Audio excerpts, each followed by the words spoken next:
অমিত শাহের সদস্য সংগ্রহ টার্গেট। বঙ্গ বিজেপিতে দুশ্চিন্তা, উপনির্বাচনে বুথ এজেন্টের ছবিতে বাড়ল দুশ্চিন্তা। 100% বুথে এজেন্ট নিশ্চিত করা যায়নি, এমন অবস্থায় কিভাবে 1 কোটি সদস্য সংগ্রহ সম্ভব?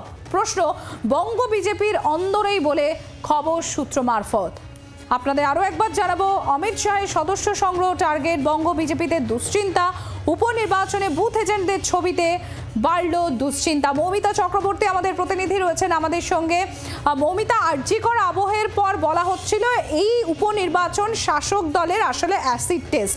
সামনে 2026 রয়েছে, তার আগে উপনির্বাচনে বুথ এজেন্টদের যে ছবিটা, তাতে কি বঙ্গ বিজেপির আরো দুশ্চিন্তা বেড়েছে? কি বলা হচ্ছে, কি সূত্র মারফত খবর পাচ্ছ?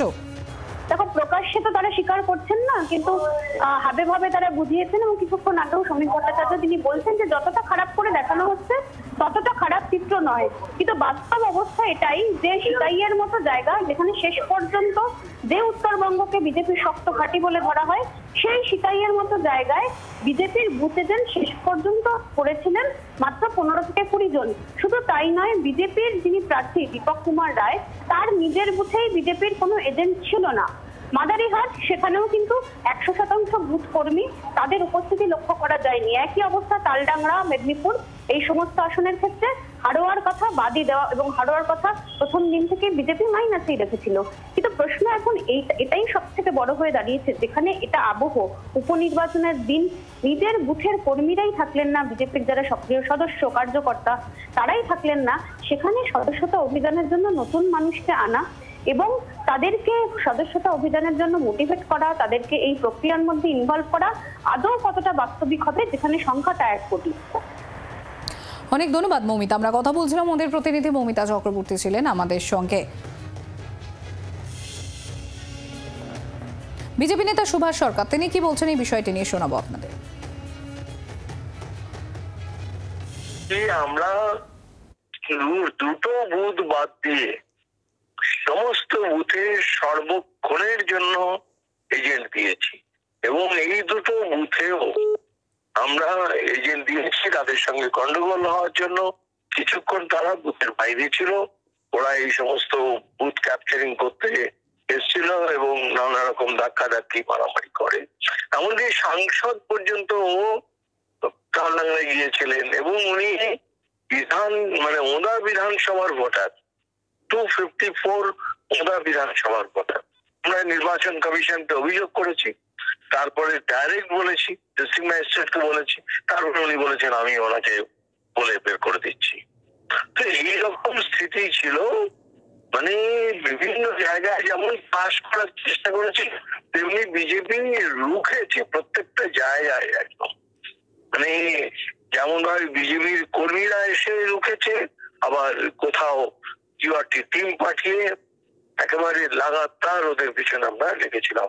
আমাদের ওয়ার রুম ছিল, সেই ওয়ার রুমে আমরা কন্টিনিউয়াসলি 264টা বুথের খবরাখবর কন্টিনিউয়াসলি নিয়েছি। আমাদের ইলেকশন কমিশন কোথাও কোথাও দেখেছি, রাজ্য যে নির্বাচন কমিশন, তাদের তো সক্রিয়তা তত অনেক সময় একটু গন্ডগোল ছিল, কিন্তু তা হলেও আমি বলবো যখন যেখানে অভিযোগ করেছি তার অ্যাকশন হয়েছে আমাদের এখানে। আর সাংসদ মনোজ টিগ্গা তিনি কি বলছেন সেটাও তুলে ধরবো আপনাদের সামনে।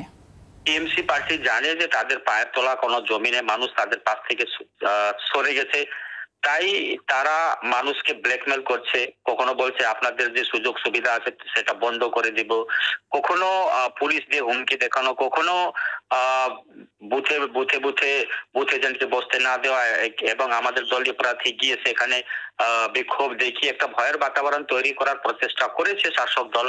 কিন্তু মানুষ নির্ভয়ে ভোট দিয়েছে, এবং মাদারিহাটের মানুষ, আলিপুরদুয়ারের মানুষ শান্তিপ্রিয় মানুষ, তারা কোনো অশান্তি চায় না, তারা শান্তিতে থাকতে চায়। এই ধরনের আচরণ, এই ধরনের কালচার অন্তত মাদারিহাটের মানুষ কোনোদিনও স্বীকার করবে না। তাই তাদের বক্তব্য ছিল যে দল না জিতে এত সন্ত্রাস করতে পারে, তাহলে জেতার পরে এরা কি করতে পারে। তাই মানুষ তাদের বিরুদ্ধেই মতটা দিয়েছে।